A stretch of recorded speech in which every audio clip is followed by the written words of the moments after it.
మరి చంద్రబాబు నాయుడు మరి లోకేష్ యొక్క రెడ్ బుక్ పరిపాలనకు మరి కొమ్మినేని గారి అరెస్ట్ పరాకాష్ఠగా మారిందని చెప్పి కూడా చెప్పుకోవచ్చు. ఎందుకంటే ఒక సౌమ్యుడు సుమారుగా 5 దశాబ్దాల మరి ఏదైతే అనుభవం ఉన్న వ్యక్తి, మరి ఏనాడు కూడా ఎవరిని కూడా వేరే రకంగా మాట్లాడే వ్యక్తి కాదు. మరి అలాంటి వ్యక్తినే మరి ఈ రోజు అరెస్ట్ చేయడం అనేది చాలా బాధాకరమైన విషయం.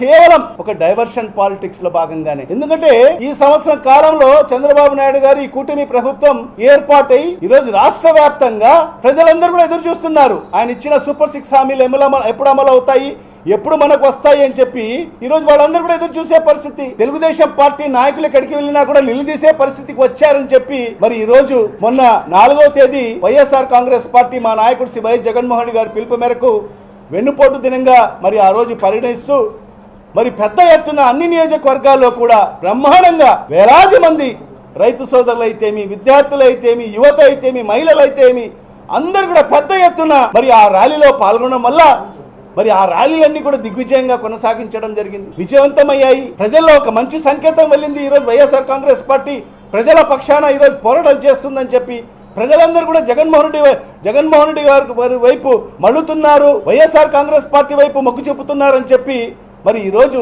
చంద్రబాబు నాయుడు గారు మరి ఈ రోజు డైవర్షన్ పాలిటిక్స్ కి ఈరోజు తెరలేపడం జరిగింది. ప్రజలు బాగోగులు చూడాల్సిన ఈ ప్రభుత్వం కేవలం కక్షపూరిత వ్యవహారాలు, మరి అదే విధంగా అక్రమ కేసులు బనాయించడము, మరి వాళ్ళని అరెస్ట్ చేయడము, వాళ్ళకు జైలు పాలు చేయడము, మరి ఇవన్నీ కూడా ఈ రోజు ఈ రెడ్ బుక్ రాజ్యాంగంలో నడుస్తున్న పరిస్థితి ఈ రోజు స్పష్టంగా కనిపిస్తుంది. మరి ఒకటే ఈ సందర్భంగా ప్రతి ఒక్కరికి తెలుగుదేశం పార్టీ నాయకుల కార్యకర్తలందరూ కూడా చెప్తున్నాం, జగన్మోహన్ రెడ్డి అనేది ఒక పేరు కాదు, జగన్మోహన్ రెడ్డి అనేది ఒక పేరు కాదు, ఒక ఎమోషన్. ఈ రాష్ట్రంలో ఉండే కోట్లాది మంది ఎమోషన్ జగన్మోహన్ రెడ్డి అనే వ్యక్తి. జగన్మోహన్ రెడ్డి జోలికి వస్తే ఏ ఒక్క కార్యకర్త, వైఎస్ఆర్ కాంగ్రెస్ పార్టీ కార్యకర్త సహించే పరిస్థితి ఉండదు. తస్మాత్ జాగ్రత్త అని చెప్పి కూడా ఈ సందర్భంగా హెచ్చరిస్తున్నాము.